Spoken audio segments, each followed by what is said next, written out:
nombre es Pastor Johnny Nájera. Te invito a que escuches el siguiente mensaje, el cual espero sea de bendición a tu vida. Por tanto, hermanos, tened paciencia hasta la venida del Señor. Mirad cómo el labrador espera el precioso fruto de la tierra, aguardando con paciencia hasta que reciba la lluvia temprana y tardía. Tened también vosotros paciencia y afirmad vuestros corazones, porque la venida del Señor se acerca. Diga amén con eso. Hermanos, no os quejéis unos contra otros, para que no seáis condenados. He aquí, el juez está delante de la puerta. Hermanos míos, tomad como ejemplo de aflicción y de paciencia a los profetas que hablaron en el nombre del Señor. Verso 11. He aquí, tenemos por bienaventurados a los que sufren. Habéis oído de la paciencia de Job y habéis visto el fin del Señor, que el Señor es muy misericordioso y compasivo. Gloria a Dios, vamos a orar. Padre, en el nombre de Jesús, Señor, te presentamos, Señor amado, esta lectura de la palabra. Presentamos, Señor, esta mañana el mensaje tuyo, Señor. Sabemos que tu palabra es una palabra de restauración, Señor, es una palabra de esperanza. Te pido que tu Espíritu Santo me dé una gracia especial, Señor, en el nombre de Cristo, para poder comunicar lo que tú has puesto en mi corazón, Señor. En el poderoso nombre de Jesús te lo pido, Señor, amén y amén. Pueden sentarse.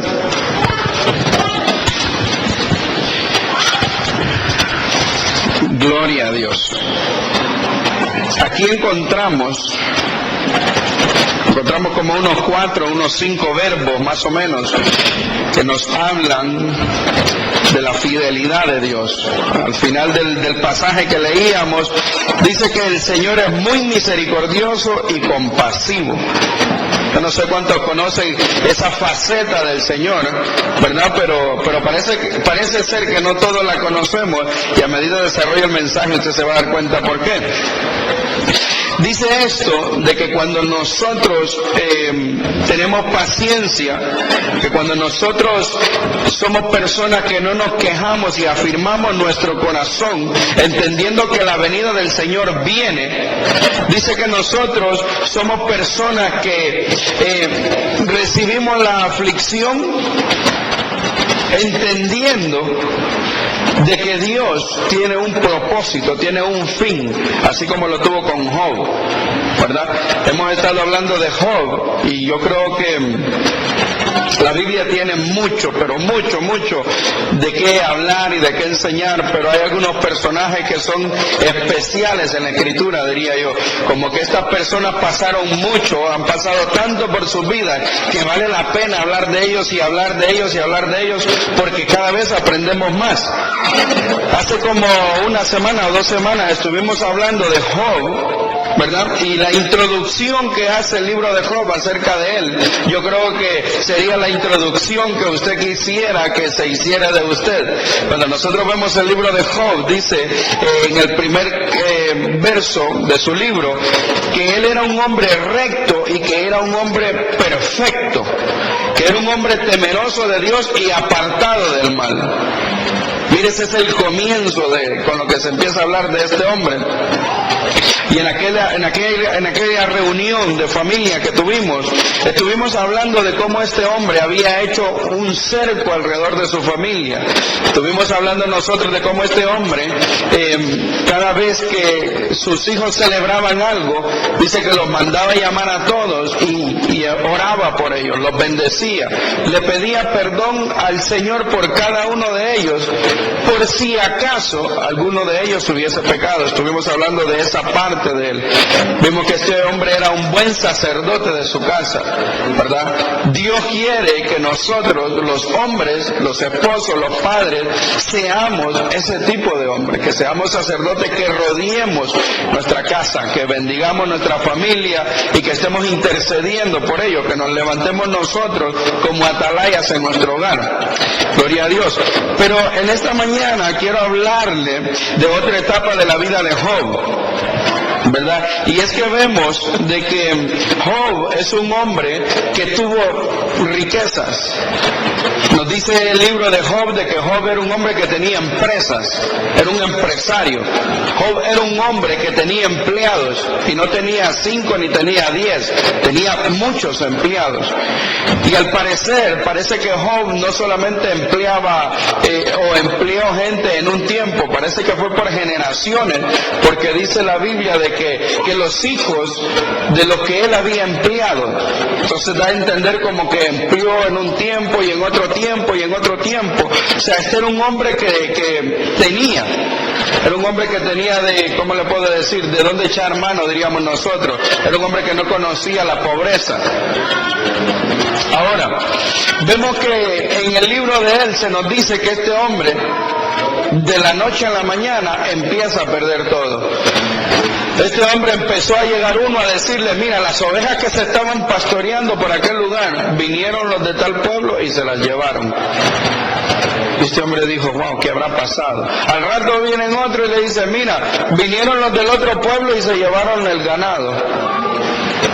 Pasó que vino una tormenta y se le cayó la casa encima a uno de tus hijos. Y empiezan a darle malas noticias, pero eso fue tan rápido que vemos de que él perdió todo. En poco tiempo perdió todo. Y fue un hombre que no tuvo explicación ni tuvo respuesta alguna por qué estaba perdiendo todo.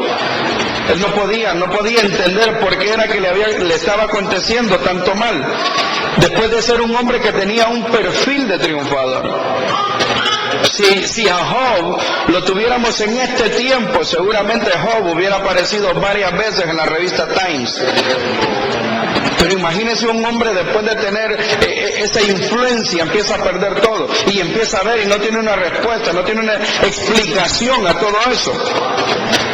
La Biblia nos cuenta y nos dice a nosotros de que fue tanto lo que estaba pasando, era tanto lo que él estaba sufriendo, que empezó a maldecir el día que había nacido. Empezó a maldecir el momento en el que él había sido concebido en el vientre de su madre. Era un hombre que se amargó tanto que dijo, no vale la pena seguir viviendo. Y se le añade a eso que vienen por ahí unos amigos, que amigos como esos, ¿para qué queríamos a nosotros enemigos, verdad? Cuando lo ven sufriendo, cuando ven que perdió todo, le empiezan a decir, no, es que tú algo hiciste, Job. ¿Qué hiciste mal? Contanos, Job. Nosotros somos tus amigos, vamos a orar por ti. ¿Verdad? Y él decía, yo realmente no tengo respuesta, no tengo explicación a lo que me está sucediendo. No hay manera que se lo pueda explicar. No sé de qué me hablan, yo no sé de qué me están acusando. Era un hombre que estaba pasando por una situación bastante difícil. Pero cuando acabamos de leer todo el libro de él, vemos de que había un secreto en la vida de Job. Y es que Job fue un hombre que no se preocupó por mañana. Job fue un hombre que se preocupó por el hoy. Fue un hombre que empezó a vivir un día a la vez y cada día que él vivía ponía su confianza en Dios. Él tenía fe de que no importaba lo que estaba pasando, el Dios en el que él había creído era un Dios que era justo, era un Dios que no lo iba a abandonar. No importaba que él hubiera perdido todo. Hay un dicho en ese libro de Job que cuando yo lo escuchaba cuando era niño, mi papá lo repetía mucho, y es que Job cuando empieza a perder todo dice, desnudo salí del vientre de mi madre y desnudo voy a volver. Dios dio y Dios quitó. Él tenía la convicción que todo lo que había recibido, Dios se lo había dado. Y tenía la convicción que si Dios permitía que se acabara todo y que se fuera todo, no había ningún problema. Él sabía que tener el vestido que tenía en ese día era ganancia, porque decía, si yo salí desnudo, y desnudo voy a volver. Era un hombre que cada mañana que se levantaba, el hecho de abrir sus ojos decía, wow, amanecí con vida. Cada vez que uno amanece, cada vez que uno puede abrir sus ojos, uno puede empezar a respirar y su corazón está trabajando. Es una oportunidad para conocer mejor a Dios. No es que nosotros amanecimos para ahora voy a ver cómo hago dinero. Nosotros no. El secreto de Job era ese. El secreto de Job era que Dios permitió que yo me pusiera de pie en este día. Seguramente Dios me va a mostrar algo, seguramente Dios va a hacer algo conmigo. Y vemos al final de esta prueba, vemos al final de esta aflicción, que dice la Biblia que todo lo que Job había perdido, Dios se lo dio 2 veces. Por eso es que la Biblia nos dice a nosotros en el pasaje con el que nosotros empezábamos en Santiago, que nosotros tenemos que entender que cuando hay aflicción tenemos que tener paciencia, y que cuando hay aflicción tenemos que entender que Dios tiene un propósito con la aflicción. Al final de este libro de Job podemos ver que Job dice: yo creía haber conocido a Dios. ¿Verdad? Hay gente que usted lo oye que hablan de Dios y parecen teólogos. No, Dios está en el tercer cielo, Dios está rodeado de querubes, le cantan, le alaban, ¿verdad? Dios tiene serafes que adornan su trono, y usted los oye hablar y usted dice: wow, este sí sabe. Job parecía que era un hombre que hablaba de Dios y tenía conocimiento de Dios. Pero al final de la prueba dice: yo creía haber conocido a Dios. Yo creía que yo sabía lo que decía de Dios. Pero dice Job: todo lo que yo hacía y creía de Dios, lo hacía sin entendimiento. Pero ahora, dice él, ahora mis ojos lo ven. Mire lo que produce la prueba, mire lo que produce la aflicción. Produce que nosotros conozcamos a Dios, que nosotros nos acerquemos a Dios. Nosotros no podemos hablar de un Dios proveedor si nosotros nunca hemos tenido escasez. Nosotros no podemos hablar de un Dios sanador si Dios nunca nos ha sanado a nosotros de una enfermedad. No podemos hablar de un Dios que restaura matrimonios si Dios nunca me ha restaurado el matrimonio. Yo no puedo hablar de un Dios que hace milagros si nunca he visto un milagro de Dios. Pero Dios muchas veces tiene que pasarnos a nosotros por una aflicción para que sepamos quién es Dios, para que hablemos con propiedad de quién es ese Dios, para que cuando le digamos a alguien: Dios va a hacer eso con tu vida, es porque ya lo hizo con la vida de nosotros. Eso es lo que Job decía: de oídas había oído, mas ahora mis ojos te ven. Gloria a Dios. Así que yo le voy a pedir que venga conmigo a Salmos 119, 75. Este es uno de los salmos más largos, o el más largo que hay, de los capítulos más largos que hay en la Biblia, y el salmo más largo, Salmo capítulo 119, verso 75. Entonces vemos nosotros, como dice el Señor: bienaventurados son los que sufren. Pero no solamente porque sufren, sino que cuando sufren, tienen la paciencia que tuvo Job. Y entienden que Dios, que el Señor tiene un fin con sus vidas. Salmo 119, 75, ¿lo tiene? Gloria a Dios. Dice: yo sé, Señor, que tus juicios son justos y que en tu fidelidad me has afligido. Mire cómo comienza el rey David a hablar del Señor. Yo sé, Señor, que tus juicios son justos. Todos conocemos que Dios es un Dios justo, que cuando juzga, dice que juzga conforme su santidad, conforme su perfección. Y el rey David estaba confirmando esto, y nosotros estamos de acuerdo con eso. Nosotros nos ponemos de acuerdo que Dios es un Dios justo, que Dios es un Dios que da al que le tiene que dar lo que le tiene que dar. Gloria a Dios. Pero dice aquí de que en tu fidelidad me has afligido. Cuando yo leí este pasaje, cambió un poquito la teología que yo tengo del Señor, ¿verdad? ¿Por qué? Porque nosotros muchas veces creemos que la aflicción viene del enemigo.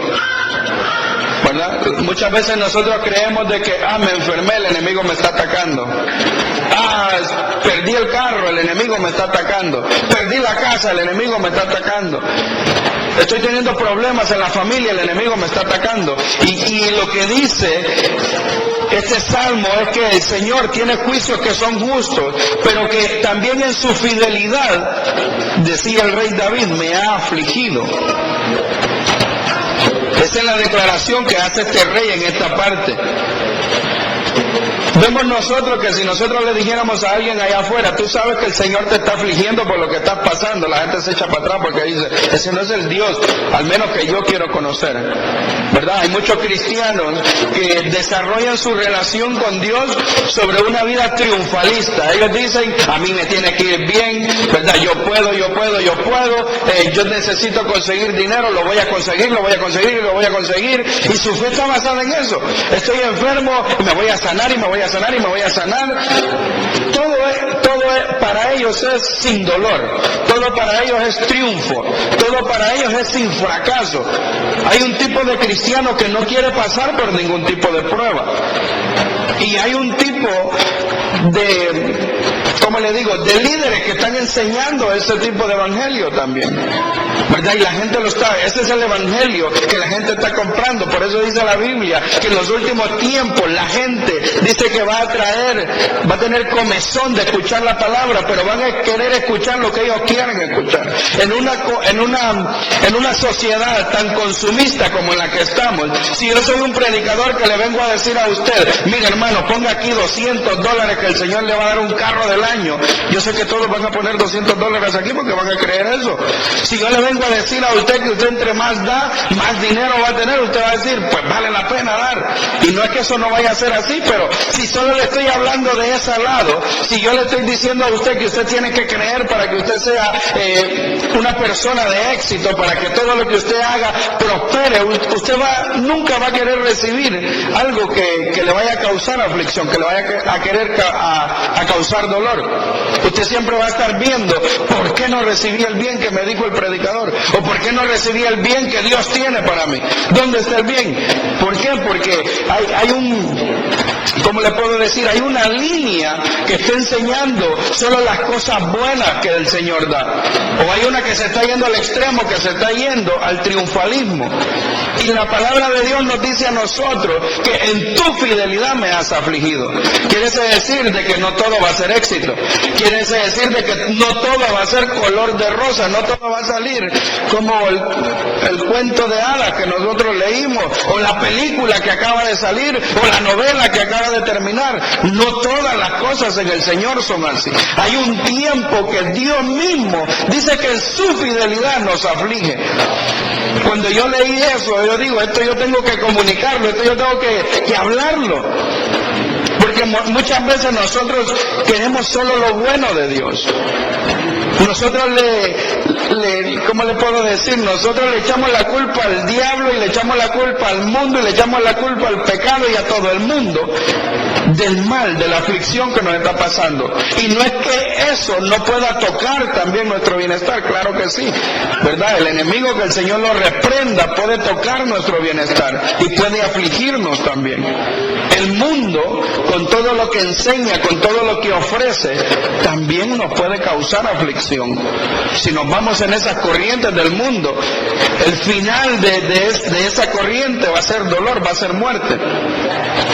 Así que, pero no solamente eso produce, sino que vemos aquí que la fidelidad de Dios dice que produce aflicción.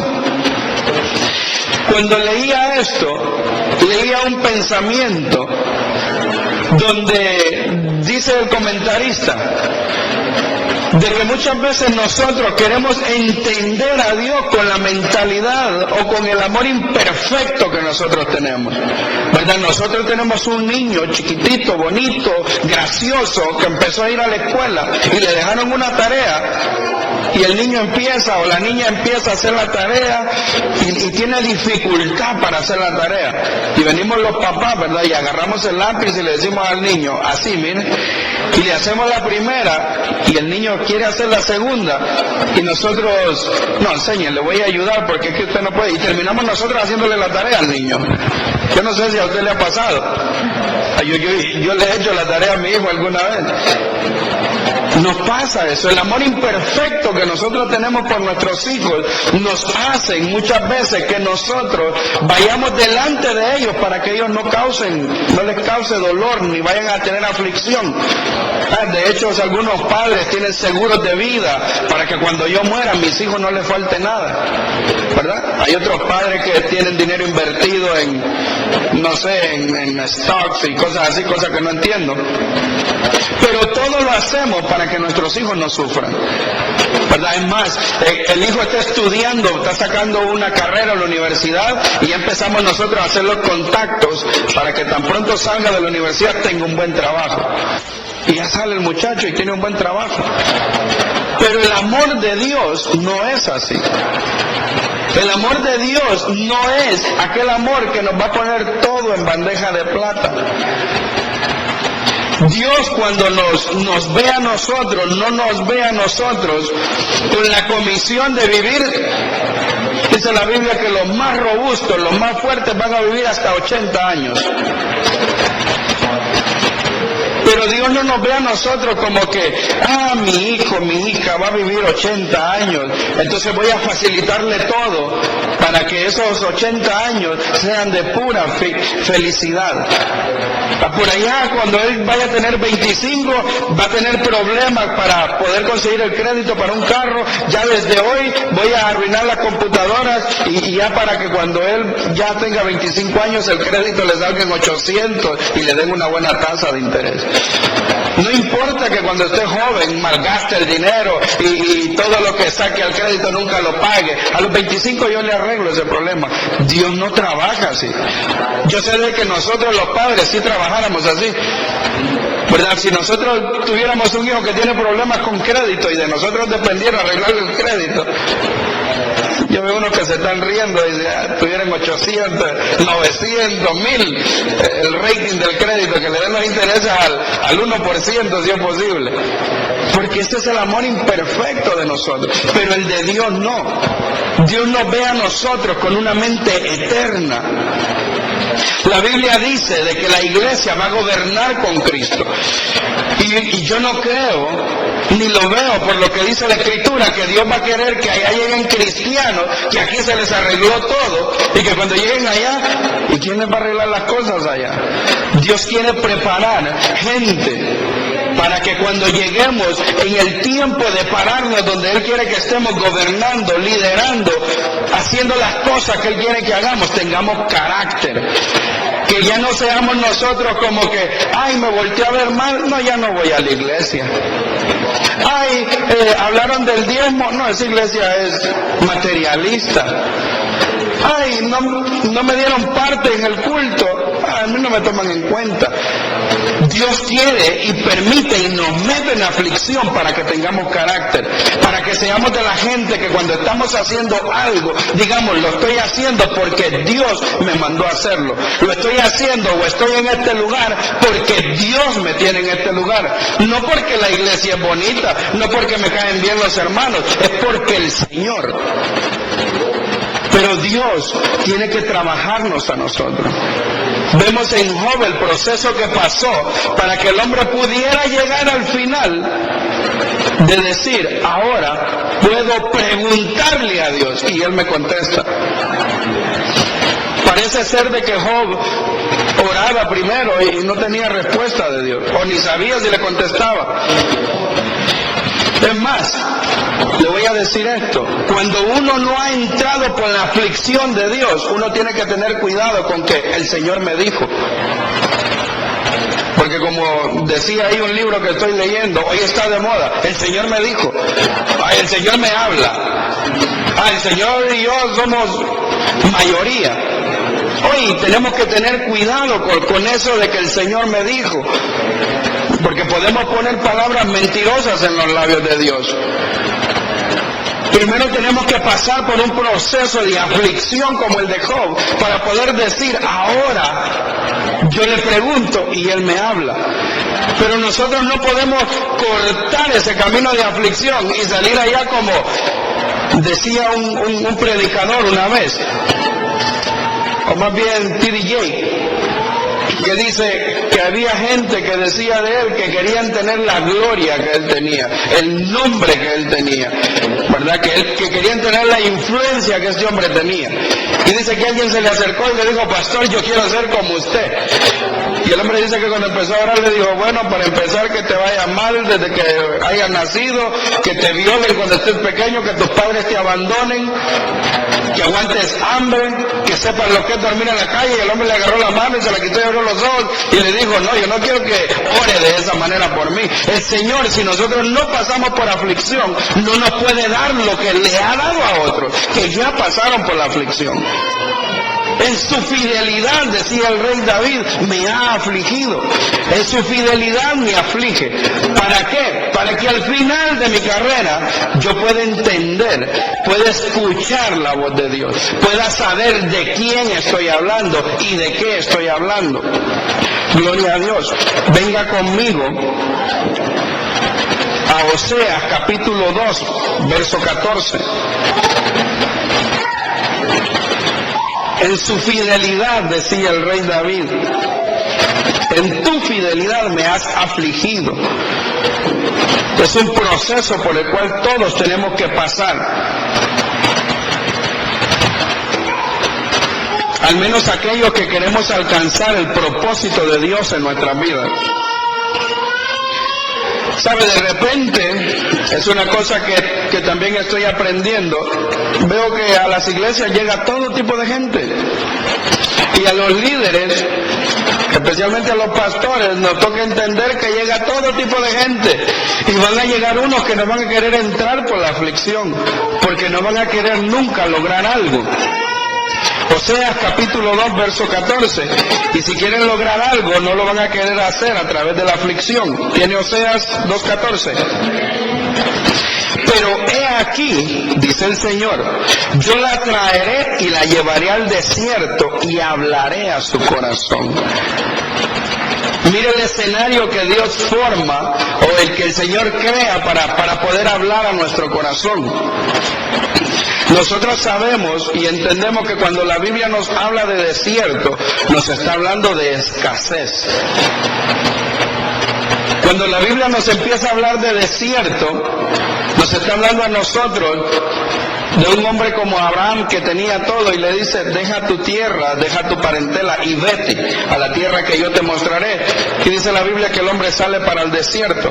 Cuando hablamos de desierto estamos hablando de perder casas, estamos hablando de perder carros, estamos hablando de romper relaciones, estamos hablando de perder empresas, de perder trabajos. Cuando hablamos de desierto estamos hablando de una situación que ninguno de nosotros quisiéramos pasar, pero es el escenario, según lo que vemos en Oseas, que permite que nosotros le demos oído al Señor para que Él pueda hablar a nuestro corazón. Cuando mi papá murió, él dejó una herencia y era bastante buena. Y sabe que ahora, o tal vez ya no ahora tanto, pero sí hace como unos 3-4 años, yo decía: ¿por qué el Señor no llegó a mi vida cuando yo había recibido esa herencia? Que yo en mi país me ganaba $4,000, $5,000 mensuales. Allá en mi país, donde $1 cuesta 20 lempiras. Allá sí que estudiaba como un rey. Yo decía: ¿por qué el Señor no fue capaz de salvarme? ¿Y qué pasó? Pero ahora entiendo. El Señor nos tiene que llevar al desierto para que podamos escuchar su voz. En la abundancia, en los negocios, donde nosotros movemos el dinero, donde nosotros tenemos relaciones y estamos rodeados de tanta gente que nos ama, que nos quiere, que nos cuida, nosotros no vamos a poder escuchar la voz de Dios. La palabra del Señor dice que he aquí los tengo que traer al desierto para hablarles mi voz, para hablarles a su corazón. Dice la Biblia que es necesario que nosotros entremos al desierto para que podamos ver lo que hay en nuestro corazón. Vaya usted a querer hablarle a alguien que le está yendo bien en los negocios, bien en la familia, que esté bien saludable. Vaya usted a querer hablarle de Dios, a ver qué le va a decir. le va a decir, mire, yo todo lo hago bien, Dios me bendice porque todo me está yendo bien, estoy ocupadísimo, no tengo tiempo para atenderlo. Pero si el Señor tiene propósito con esa persona, le va a decir, Oseas 2:14, voy a traerlo al desierto y le voy a hablar a su corazón. Voy a tener que quitarle el negocio para poderle hablar a su corazón. Voy a tener que, mire, yo le digo una cosa, cuando el Señor tiene que trabajar con uno, el Señor trabaja. Y yo le digo una cosa, si usted está bien hoy, dígale al Señor, Señor, no me lleves al desierto, háblame a mi corazón hoy. Hoy quiero que me hables a mi corazón, no me lleves al desierto.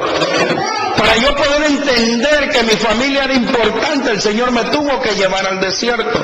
Para yo poder entender que amaba a mi esposa, el Señor me tuvo que llevar al desierto. Y yo se lo he dicho a usted aquí varias veces. Llegué a Honduras creyendo que iba a volver a hacer otra vez el negocio que estaba haciendo, y eso fue para abajo. Llegué al punto que yo tenía que ir donde mi mamá a decirle, mamá, ¿no tiene por ahí unos 5 pesos que me regale para comprar una soda? Así, eso es estar en el desierto. Estar en el desierto es que uno no tiene dinero para comprar una tortilla y usted ve nada más que otros se la comen. Estar en el desierto es uno pasar por Burger King con su familia y decir, wow, no tengo ni $20 para comprarle hamburguesas, aunque sea de $1 a los muchachos. Estar en el desierto es pasar por el mall y que diga 70% de descuento y uno dice, no puedo ni comprar eso. Eso es estar en el desierto. Pero es ahí donde nosotros vamos a escuchar la voz de Dios. Nosotros vemos a un Moisés que cuando estaba en el desierto escuchó la voz de Dios. Mira, Moisés estaba en Egipto, había estudiado, era un hombre que ya tenía una edad madura, creía haber entendido las cosas de la vida y queriendo defender a sus hermanos, dice que viendo un día el trabajo duro y viendo cómo los egipcios maltrataban a sus hermanos, dice que se metió a defender a uno y mató a un egipcio. Yo puedo ver en Moisés, en esta etapa de la vida, a un creyente o a una persona que cree que lo sabe y que lo tiene todo. Pero puedo ver cómo huye al desierto y estando en el desierto es que empieza él a conocer la vida. Empieza él a quitarse, yo no sé cómo era la vida en Egipto, pero vamos a pensar que Egipto fuera ahora en el 2011. Los jóvenes en Egipto eran los tenis de marca, tienen que ser Jordan. Y cuando los padres estamos en el desierto somos de los que, hijo, ni para los de Walmart tengo, aunque sea esto ponente. Y los hijos, no. Dios tiene que meter a nuestros hijos en el desierto para que puedan entender que no todo el tiempo se van a poder poner Jordan. Es necesario. Es en el desierto donde Dios habla a nuestro corazón. Veo yo que en el desierto, mire, yo tengo aquí en mis apuntes, que en el desierto es donde el Señor empieza a trabajar con la vida de los hombres, de las mujeres, de los jóvenes, aún de los niños. Empieza a trabajar, porque cuando el Señor empieza a trabajar con los padres, eso hay, así como la Biblia dice que la bendición desciende por las barbas y llega hasta las vestiduras, así cuando los papás están en el desierto, ahí se van todos en la colada, ahí todo el mundo entra toda la casa entra en el desierto. Pero mire, en el desierto, estaba leyendo por ahí un verso que me impactó, y está en Deuteronomio, y el Señor mismo les dice, Dios nos habló en el desierto, les dijo Moisés a Israel, Dios nos habló en el desierto. Y sabe que cuando Moisés ve a la zarza que está encendida, es ahí, en el desierto, pero dice que eso fue en el monte Horeb. Moisés dice, Dios nos habló en el desierto, en el monte Horeb. Empieza él a hablarles de su relación con Dios. Yo estaba en el desierto cuando Dios me dijo que viniera acá. Yo estaba en el desierto, ya no estaba en la comodidad que tenía en Egipto, decía Moisés, sino que ahora estaba pastoreando ovejas en el desierto y escuché la voz de Dios. Moisés les dice, cuando estaba en el desierto, cuando estaba en el monte Horeb, cuando Dios me habló, miren lo que dice la escritura ahí, que cuando Moisés se acercó a la zarza, el Señor le dijo, quítate el calzado porque el lugar que te estás parando es un lugar santo. En el desierto viene la santidad. Nosotros, si no hemos pasado por el desierto, si nosotros no hemos pasado por la aflicción, no vamos a poder conocer la santidad. Es en el desierto que Moisés conoció la santidad. Fue en el desierto donde Moisés cambió su manera de caminar. Yo no sé cómo caminaba Moisés antes, pero el Señor le dijo, quítate el calzado. Ese calzado tuyo te está haciendo ver cuando caminas un poquito torcido. Y el lugar donde te estás parando es un lugar santo. Cuando yo estaba estudiando esta palabra, digo yo, esta es una palabra para dos tipos de personas. Y les voy a hablar de la primera. La primera son o los que están en el desierto o los que están entrando en el desierto. Y no se aflija porque va a entrar en el desierto. Y no se aflija porque está en el desierto. No se aflija si ya empezó a que la cuenta que tenía en el banco viene para abajo. No se aflija si ya le empiezan a doler las coyunturas o le empiezan a doler los huesos y se empieza a enfermar. No se aflija. No se aflija si ya le mandaron la primera carta del banco donde le dicen que la casa si no aplicó o no pasó la modificación, o del carro que ya le dijeron que ya se atrasó el primer mes. No se aflija. Es más, no nos aflijamos si el familiar, el amigo, el esposo, la esposa o los hijos están peleados con nosotros. No nos aflijamos. Estamos en el desierto. Pero como Job, mirábamos nosotros, tener paciencia, dice la Escritura. Tengan paciencia. Miren cómo tuvieron paciencia los profetas. Miren la bienaventuranza de Job, que tuvo paciencia y soportó. Porque al final conoció el fin del Señor. Sea que nosotros estemos entrando o sea que ya estemos en el desierto, miren, no tenga miedo. Descanse en el Señor, que seguramente el Señor va a hacer algo con su vida. Algo le quiere enseñar el Señor. Ahora, yo veo que en el desierto, mira lo que hizo Moisés. En el desierto, Moisés dice que conoció a Jetro, a su suegro. Dice la Biblia de que cuando llegó él al desierto, cuando llegó ahí a Madián, había un hombre llamado Jetro, que dice que le dio una de sus hijas, a Séfora. Y este hombre le dio a él trabajo. Entonces veo yo que en el desierto conoció la excelencia, ¿verdad? Cuando la Biblia dice que Dios nos habló en el Horeb, cuando Moisés decía eso, estaba diciendo, miren, en el desierto yo alcancé la santidad. En el desierto yo conocí la excelencia. En el desierto le estaba diciendo él, Dios me preparó para ser un libertador. Los ministros del Señor, los que ministran el cuerpo de Cristo, salen del desierto. Dice la Biblia que Juan el Bautista salió del desierto. El más grande de los profetas nacido de mujer, dijo Jesús. Elías salió del desierto. Moisés salió como libertador del desierto. Me preguntaba alguien a mí en uno de los servicios que tuvimos, ¿cómo se comienza el pastorado? Y me quedé sin palabras, no sabía qué contestarle. Porque no pude conocer la motivación de su pregunta. Y le digo, primero con un llamado. Oh, no, eso lo sé, me dice. Y después le digo, te vas para Timoteo o te vas para Tito, y ahí están los requisitos que tiene que tener un pastor. Pero cuando estaba estudiando esta palabra, el Señor me decía, pero antes del llamado, o el llamado se da en el desierto, se da en la escasez. tenemos nosotros que conocer el desierto. Miren, en el desierto uno no se compra los caprichos que uno se compra cuando uno quiere. En el desierto no es que hoy me dieron ganas de ir a comprarme un par de zapatos negros y me los voy a comprar. Hoy me dieron ganas de comprarme un perfume y hoy me lo voy a comprar. Hoy me dieron ganas de irme de vacaciones y me voy. En el desierto no se pueden hacer esas cosas. En el desierto hay limitaciones. Pero es necesario que nosotros pasemos por el desierto. Cuando la Biblia nos dice a nosotros, que decía Moisés, nuestro Dios el Señor nos habló en el desierto, esa palabra nos habló, quiere decir, Él nos restauró en el desierto. Mire la declaración que dice el original.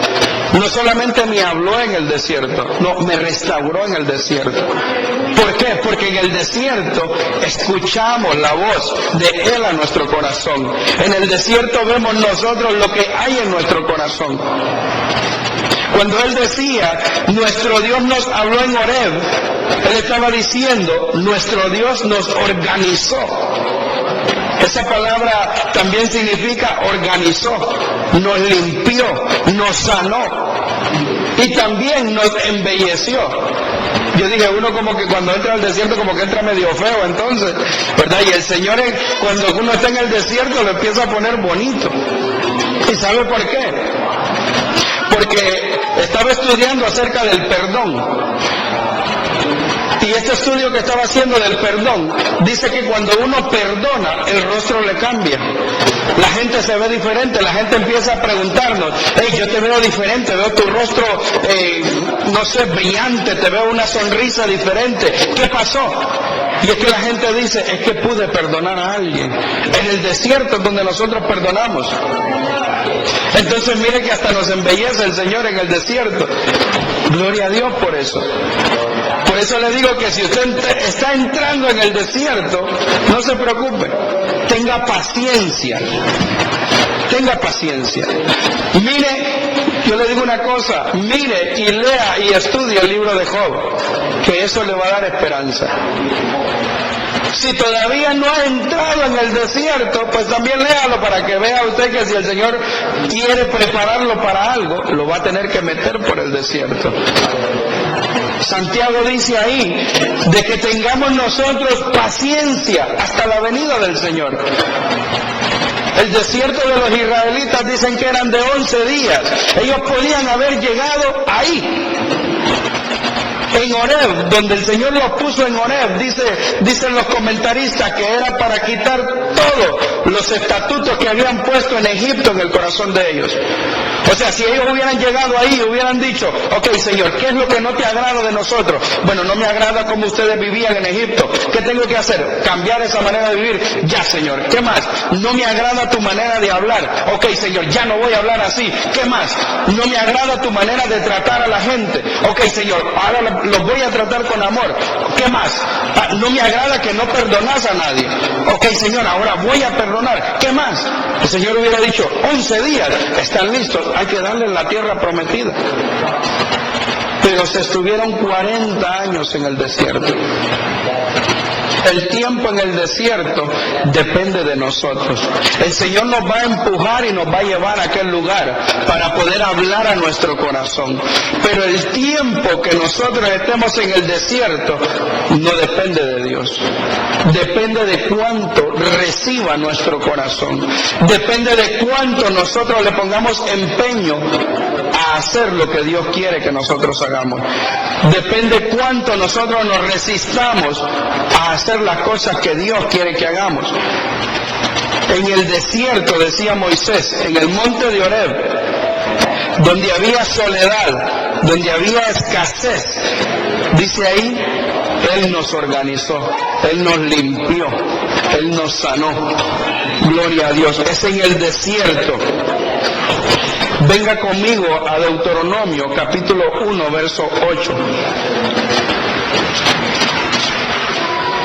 Me gustó una metáfora que usó un predicador acerca de cómo es el trabajo del desierto, cómo Dios trabaja en la vida de nosotros cuando estamos en el desierto.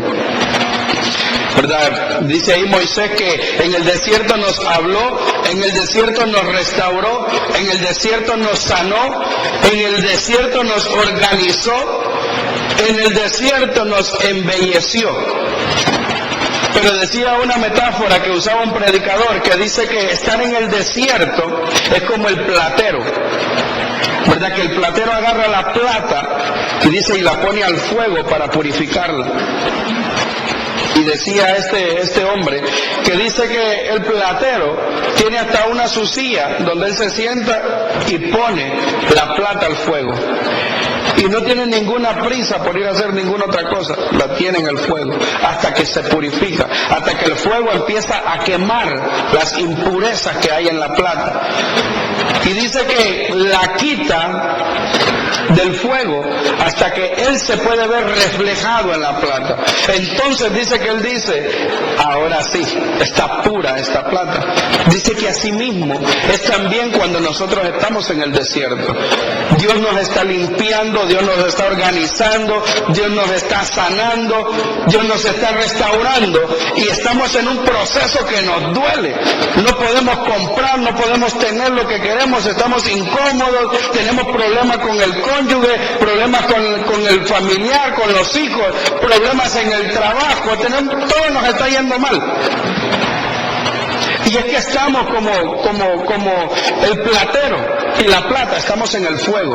Y el Señor nos va a sacar de esa situación hasta que Él se pueda ver reflejado en nuestras vidas. Hasta cuando nosotros empezamos a caminar como Cristo camina. Hasta que nosotros empecemos a ver las cosas como Cristo las ve. Hasta que nosotros empecemos a organizarnos como Cristo era de organizado. Hasta que nosotros aprendamos a perdonar, a pedir perdón, a ser humildes, a depender de Dios. Entonces el Señor va a decir, es tiempo de sacar a mi hijo, de sacar a mi hija del desierto. Hoy lo voy a poner en el lugar de la bendición. Ahí es cuando va a ser. Del Deuteronomio capítulo 1, verso 8.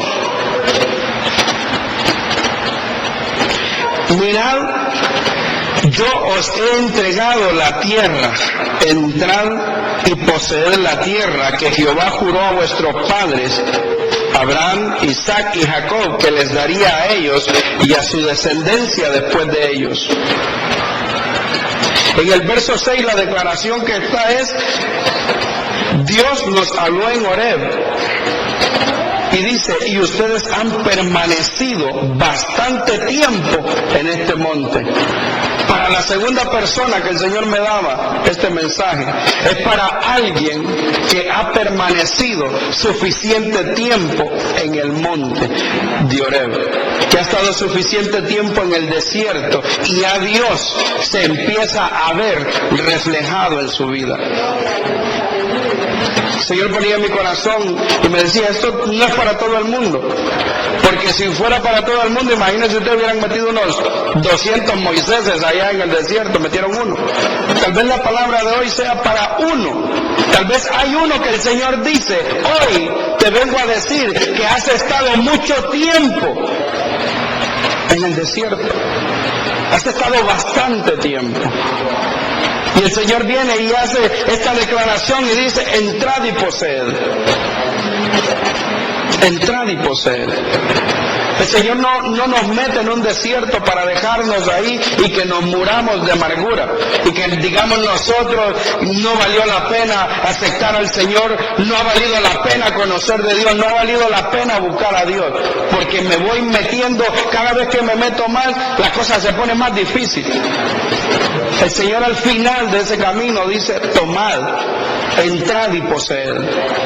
Cuando uno está en el desierto, uno está afuera de la bendición. Pero el Señor quiere meterte en el lugar de la bendición. Tal vez el desierto suyo sea tan corto como de 11 días. Y y con sus actitudes lo ha estado alargando, y ya lleva 1 año, y ya lleva 2 años, y ya lleva 3 años de desierto. Tal vez era de 11 días y ya lleva 3 meses, ya lleva 6 meses en el desierto y no pasa nada. El Señor quiere que nosotros entremos y poseamos el lugar de bendición, pero depende de nosotros. Tenemos que tener paciencia.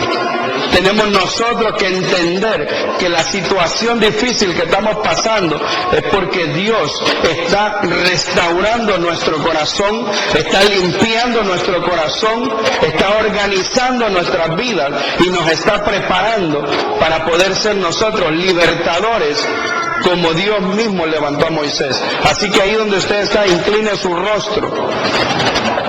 Yo quiero que usted piense, ahí donde usted está, hay una área de su vida donde usted cree que es un desierto. ¿Hay alguna área en su vida en la que usted está sufriendo, está pasando por aflicción, y usted le ha estado echando la culpa al diablo, o le ha estado echando la culpa a otra persona, y tal vez es Dios que lo tiene en ese desierto? Tal vez ha sido Dios que te ha querido tener en ese lugar de escasez, en ese lugar de dolor. Tal vez es Dios que te ha tenido separado de tus amistades, de tus familiares, porque quiere enseñarte algo, porque quiere hablar a tu corazón. Haga memoria ahí donde usted está y diga, ¿hay alguna situación en mi corazón? Algo que yo sienta que me esté doliendo. ¿Será que yo me identifico con el desierto? ¿Será que hay escasez? ¿Cómo están mis finanzas? ¿Se está acabando el dinero que tenía en el banco? ¿Se está acabando el dinero que tenía pensado que lo iba a ocupar para otros fines? ¿Será que ya no está llegando trabajo a donde yo trabajo o a mi empresa? Porque Dios quiere hablar a mi corazón.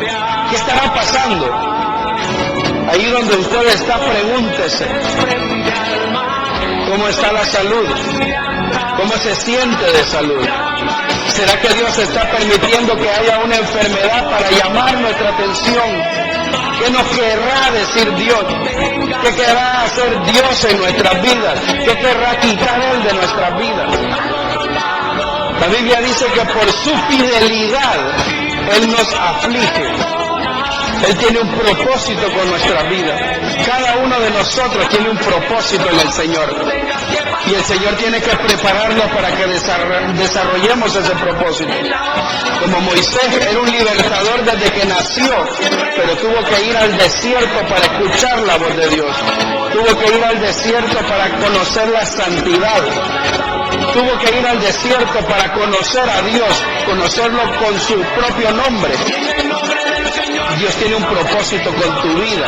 Dios quiere hacer algo con tu vida, pero de ti depende el entrar y el poseer el lugar de bendición. De ti depende entrar en la tierra donde fluye la leche y la miel, el lugar donde todo lo que tú toques va a ser de bendición. De ti depende entrar al lugar, de que el lugar donde se paren tus pies sea posesión tuya. De ti depende que tú tengas casa propia. De ti depende que ya no estés más rentando un lugar, rentando otro lugar. De ti depende. El Señor te ha metido en la escasez. El Señor te ha metido en el lugar donde no hay dinero, donde no hay amigos, donde no hay familia, porque Él quiere que escuches su voz. Gloria a Dios. Ahí donde usted está, gloria a Dios. Repita conmigo, levante su mano derecha, vamos a orar y vamos a darle gracias al Señor por su buena palabra. Padre, en el nombre de Jesús, Señor, te damos gracias en esta mañana. Gracias por tu buena palabra, Señor. Gracias, Señor, porque nos has enseñado en esta mañana, Señor, que entrar, Señor, en aflicción, en escasez, en el desierto, es con el fin de prepararnos, es con el fin, Señor, de limpiar nuestros corazones, es con el fin de sanar nuestros corazones, es con el fin, Señor, de ser restaurados para restaurar a otros. Gracias porque tu palabra nos dice, Señor, que en el desierto Moisés conoció su propósito. Cuando estuvo alejado de su familia, cuando estuvo afuera de su casa, cuando hubo perdido todas sus comodidades, fue cuando él escuchó tu voz en su corazón. Señor, en el nombre de Jesús, te pedimos, Señor amado, que tú traigas quietud a nuestras vidas, Señor, y que podamos escuchar tu voz. Podamos entender, Señor, lo que tú tienes y quieres de nosotros en el nombre de Jesús. Te pedimos en el nombre de Jesús, Señor, que nos permita, Señor, ser limpiados, ser sanados, ser restaurados, ser preparados, Señor. Te pedimos en el nombre de Jesús que nuestro caminar cambie, que nuestra manera de pensar cambie, que nuestra manera de actuar cambie en el nombre de Jesús. No queremos estar mucho tiempo en el desierto, queremos entrar y poseer el lugar de bendición. Queremos entrar al lugar de la abundancia en el nombre de Jesús. Queremos tener relaciones restauradas, matrimonios restaurados, familias restauradas, amigos, Señor amado, relaciones de amigos restaurados en el nombre de Jesús. Queremos conocer nuestro propósito, queremos conocer nuestro ministerio, queremos hablar de ti allá afuera, Señor, pero queremos que te vean reflejado en nuestras vidas en el nombre de Jesús. Tal vez nos has traído a la situación, Señor, de desierto, pero queremos escuchar tu voz, Señor. Queremos ver lo que hay en nuestros corazones y queremos que lo saques de nuestros corazones en el nombre de Jesús. En el nombre de Jesús. Padre, en el nombre de Jesús, yo te doy gracias por cada uno de mis hermanos en este lugar. Te pido, Señor, que tú seas como columna de fuego, Señor, y como columna de nubes, Señor amado, en el tiempo de escasez. Te pido que vayas con cada uno de ellos, Señor, y que su estadía en el desierto sea corta, Señor. Que solamente sea el tiempo necesario para que escuchen tu voz, para que puedan, Señor, entender, Señor, lo que hay en sus vidas que no te agrada, Señor, y lo puedan sacar en el nombre de Jesús, para que puedan entrar y poseer, Señor, el lugar de la bendición. Yo los bendigo en el nombre de Jesús. Yo los declaro libres en el nombre de Jesús, Señor. Yo te pido en el nombre de Jesús, mi Dios amado, que pongas en ellos, Señor amado, un espíritu de santidad, Señor. En el nombre poderoso de Jesús, límpialos, restáuralos, sánalos. En el nombre de Jesús, organízalos, embellécelos, Señor, en el nombre de Jesús. Gracias, Señor, por tu buena palabra en este día, Señor. En el nombre poderoso de Jesús, Señor. En el nombre de Jesús. Espero haya sido bendecido con nuestro mensaje y vuelvas a escucharnos pronto. Dios te bendiga.